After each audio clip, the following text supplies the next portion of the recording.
Bonjour mes chères personnes saines, comment allez-vous? Laissez-moi vous poser une question. Comment est-il possible qu'en suivant 3 alimentations différentes, les 3 ayant les mêmes quantités de calories et la même concentration de macronutriments, l'une nous fasse garder notre poids stable ou perdre du poids et que l'autre favorise la prise de poids et qui ne donne plus faim? Comment est-ce possible? Si vous voulez en apprendre davantage, c'est exactement de cela que je vais parler dans la vidéo d'aujourd'hui. Vous pouvez déjà me laisser votre pouce en l'air si vous appréciez mon travail. Je lance le générique et commençons tout de suite.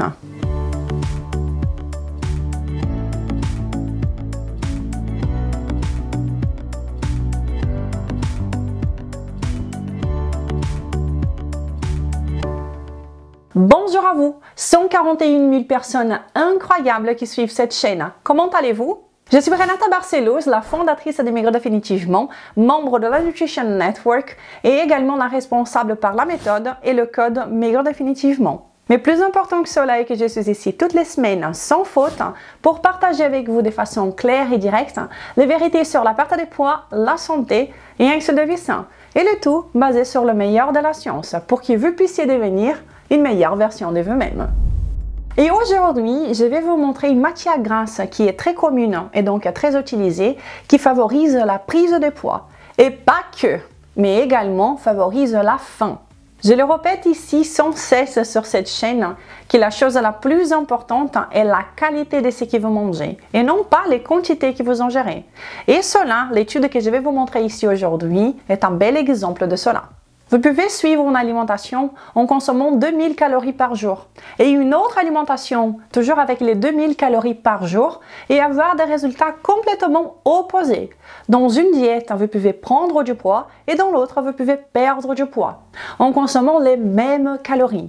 Même si vous consommez les mêmes quantités de macronutriments, la qualité de ce que vous consommez a la suprématie, toujours. C'est ça la partie la plus importante. Ok, parlons donc des gras. Nous avons déjà beaucoup d'informations dans la littérature scientifique sur les matières grasses.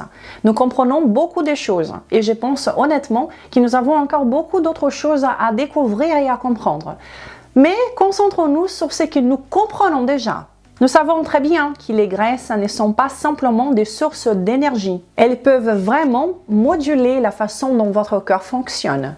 Tandis qu'il y a des bons gras, il y a également des gras qui ne sont pas si bien que ça, qui sont même très mauvais. Et dans cette vidéo, nous allons justement nous concentrer sur ces mauvais gras, ces gras qui vous font de façon éprouvée augmenter votre appétit en vous faisant par conséquent manger plus automatiquement.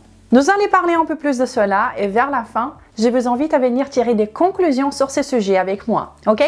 Donc, considérez avec moi cet essai clinique randomisé qui a été publié en 2018 dans le journal Nutrients, où ils ont testé la consommation des 2 types communs des matières grasses chez des personnes obèses et en surpoids. Ils ont donc pris ces participants pour analyser quel serait l'impact de ces 2 matières grasses très communes chez les personnes obèses et en surpoids. À signaler que les 2 gras qui ont été utilisés dans cette étude sont des gras qui sont facilement trouvables dans les huiles végétales que nous avons autour de nous et qui nous sont vendues comme en étant les meilleures huiles pour nous, les êtres humains. Et c'est-à-dire l'huile oléique, qui est un gras monoinsaturé, et un bon exemple de cela est l'huile d'olive, ainsi que les acides linoléiques, qui sont les gras polyinsaturés contenus dans les huiles végétales faites avec des céréales et des grains. Comme par exemple l'huile de soja, l'huile de maïs, l'huile de tournesol, l'huile de colza, etc. Dans cette étude, les participants ont eu 3 alimentations différentes, avec toujours un intervalle d'une semaine entre une alimentation et l'autre. Ok? Il y avait donc une alimentation contrôle qui était un peu plus riche en glucides et 2 autres alimentations où ils ont abaissé un peu la quantité de glucides et ont augmenté un peu la quantité des gras. Dans l'une d'elles, c'était du gras oléique et dans l'autre du gras linoléique. Et ils ont fait cela de sorte à vouloir identifier quelle huile serait la plus bénéfique ou pas chez ces participants qui sont obèses ou en surpoids. Sans changer la quantité de calories, changeons seulement le type de gras, ok? Je vous invite maintenant à voir avec moi quel a été l'impact de cette modification de la matière grasse sur l'insuline des participants. Vous venez? Regardez-moi ces graphiques. Nous voyons les 3 alimentations la contrôle, la plus riche en acide oléique et en dernier, celle en acide linoléique. Et ceci est curieux. Vous vous rappelez que je vous ai dit que l'alimentation contrôle était plus riche en glucides? Mais quelle est donc celle qui a augmenté le plus l'insuline des participants? Justement celle qui était plus riche en acide linoléique, bien qu'elle soit plus faible en glucides. Tandis que dans l'alimentation riche en acide oléique, nous voyons ce qui est espéré pour une alimentation plus faible en glucides, qui est une diminution de l'insuline. Et ceci est un point très important, car abaisser la consommation de glucides, mais en consommant plus d'acide linoléique, a finalement augmenté plus l'insuline qu'une alimentation plus riche en glucides. C'est intéressant, n'est-ce pas, de voir comment le type de gras influence la sécrétion de l'insuline. Et l'alimentation avec plus de gras linoléiques a été justement celle qui a augmenté plus l'insuline. Mais ce qui a été le plus surprenant de tout dans cette étude est en ce qui concerne la gréline. La gréline, comme je vous ai déjà expliqué dans d'autres vidéos, est une hormone digestive. C'est une hormone qui signalise la faim. Qui dit gréline, dit faim. Et tout naturellement, quand vous avez plus de gréline, cela signifie que vous êtes plus affamé. Et comment ces trois alimentations ont impacté la gréline des participants? Je vous les montre. Nous voyons dans la première partie de ces graphiques à gauche que la ligne noire est la gréline. Donc, plus la ligne monte, plus il y avait des grélines. Nous voyons que la diète contrôle a abaissé la gréline. Celle riche en acide oléique a aussi abaissé la gréline, mais un peu moins. Tandis que l'alimentation riche en acide linoléique a augmenté la gréline. Et cela a été le cas jusqu'à 2 heures après le repas. Tandis que les 2 autres repas ont baissé la gréline. Ce qui est naturel, car c'était après un repas. Dans les graphiques de droite, nous voyons aussi ces phénomènes. 3 repas avec la même quantité de calories, soit plus riches en glucides ou en graisses, et puis les types de graisses. Et cette différence gigantesque et grotesque, parce que oui, c'est grotesque de finir de manger et avoir plus faim qu'avant. Eh bien, cela a été observé seulement dans les groupes qui ont consommé plus d'acide linoléique. Justement les acides qui sont les plus conseillés autour de nous comme étant les meilleurs pour notre santé. Manger est censé diminuer la faim et non pas l'augmenter. Et cette étude nous montre que cela est possible. C'est vraiment contre-intuitif, mais c'est possible lorsque vous consommez beaucoup trop des gras d'acide linoléique. Ces huiles dérangent le fonctionnement du cœur dans plusieurs aspects. Et ici, nous voyons qu'elle a même augmenté la faim des participants. Cela, ces résultats, est choquant. Et l'étude affirme ce qui suit. Le repas riche en acide linoléique a augmenté les niveaux des grélines, une hormone qui favorise la prise alimentaire. Cela a été couplé à une augmentation aiguë significative des niveaux des résistines. Je vais vous expliquer ensuite ce qu'est la résistine, ok? Ce qui altère la signalisation de l'insuline. Prenons cet ensemble, cette étude indique que chez les personnes en surpoids et obèses, les repas riches en acide linoléique peuvent favoriser un apport énergétique excessif et modifier ainsi la gestion du glucose. Et ceci est intéressant, n'est-ce pas? Toutes ces huiles qui nous sont vendues comme en étant les meilleures pour nous, eh bien, justement ces huiles nous font manger plus et avoir plus de faim. J'ai déjà parlé des huiles végétales et les dégâts qu'elles peuvent avoir dans notre santé dans plusieurs vidéos dans cette chaîne. Mais ici, aujourd'hui, nous voyons ces problèmes critiques qui est l'augmentation de la faim. Ces huiles vous font manger plus sans même que vous vous rendiez compte. Et tout cela parce qu'elles dérangent la signalisation de vos hormones de satiété et de faim, tout en augmentant l'insuline. La résistine qu'ils ont affirmé qui a augmenté lors de cette étude est une hormone qui favorise l'insulinodépendance et elle est inflammatoire pour nous, les êtres humains.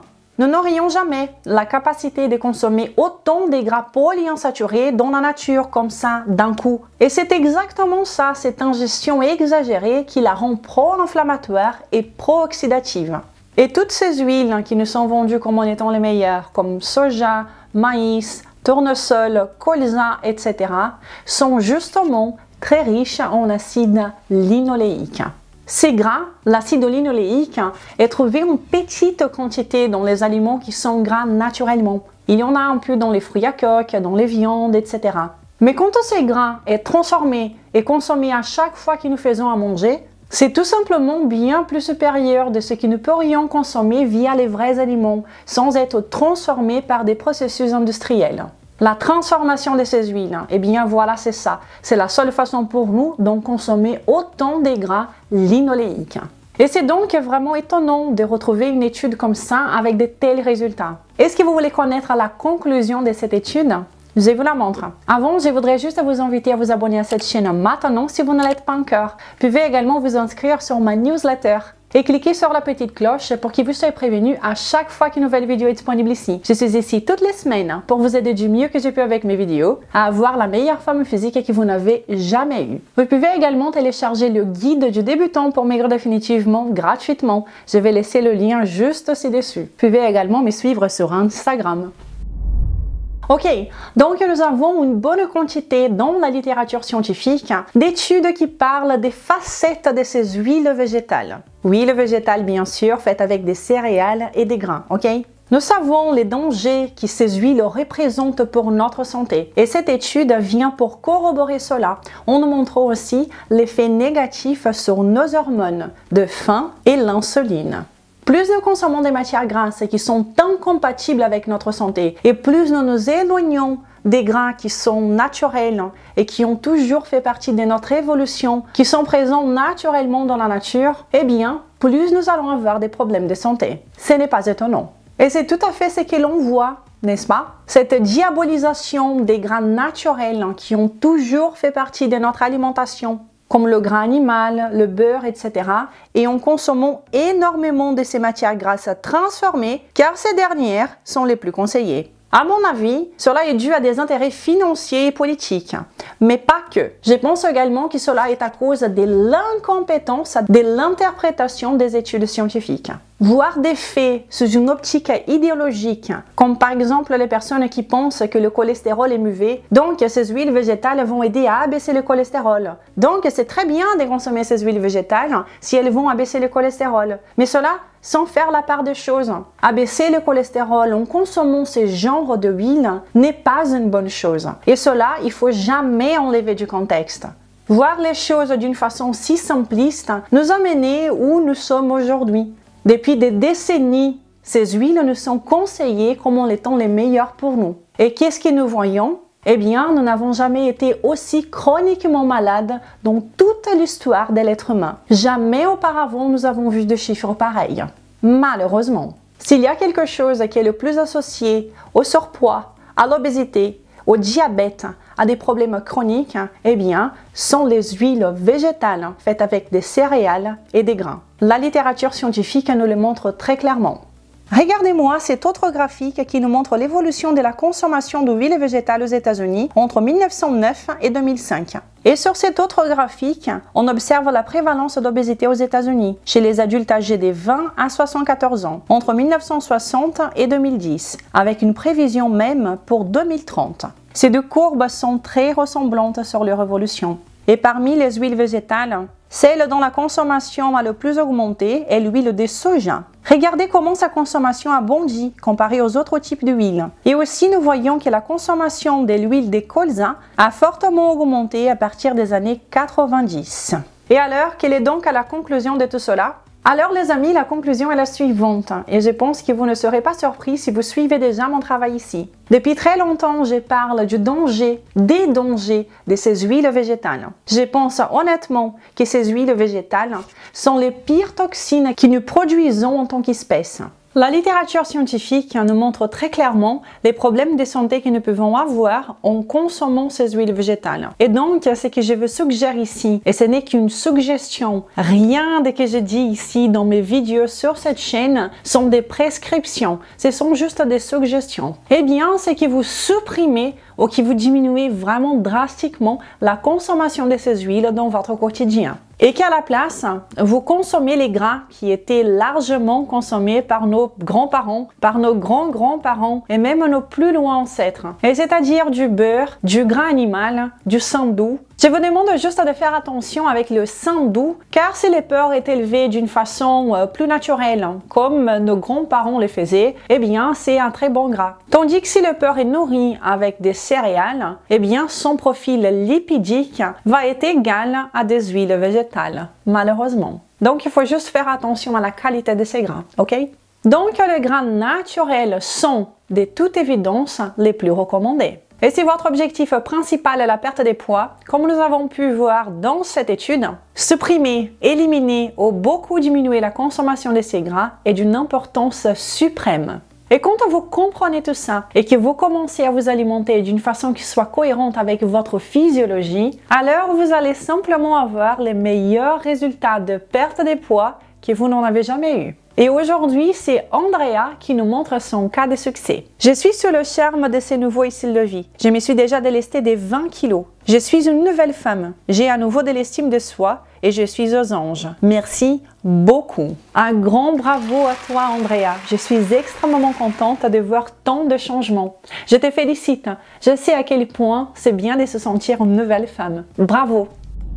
Chacun perd du poids à son rythme, au rythme naturel de son cœur. Mais quand vous ajustez vos macronutriments, mais pas que, quand vous comprenez vraiment, quand vous intégrez que la qualité de votre alimentation est beaucoup plus importante que les quantités ingérées, tout en donnant une attention spéciale au type de gras que vous consommez, eh bien, vous obtiendrez des résultats. Quand vous enlevez les obstacles de votre alimentation, eh bien, vous permettez à votre cœur à faire de merveilles et il va vous récompenser en vous laissant avoir votre poids de base et en utilisant tout le gras qu'il a stocké en lui de façon naturelle et saine. Vous faisons perdre du poids de façon naturelle et saine, sans jamais vous affamer. Je suis entièrement consciente que cela paraît être trop beau pour être vrai, mais ce n'est que de la science appliquée dans la pratique. Si vous voulez perdre du poids et que vous voulez mon aide pour y arriver, alors je vous invite à venir connaître mon programme de perte de poids optimisé pour la perte de poids qui s'appelle Code Maigre Définitivement. Ce programme de perte de poids est entièrement basé sur notre physiologie, sur le meilleur de la science,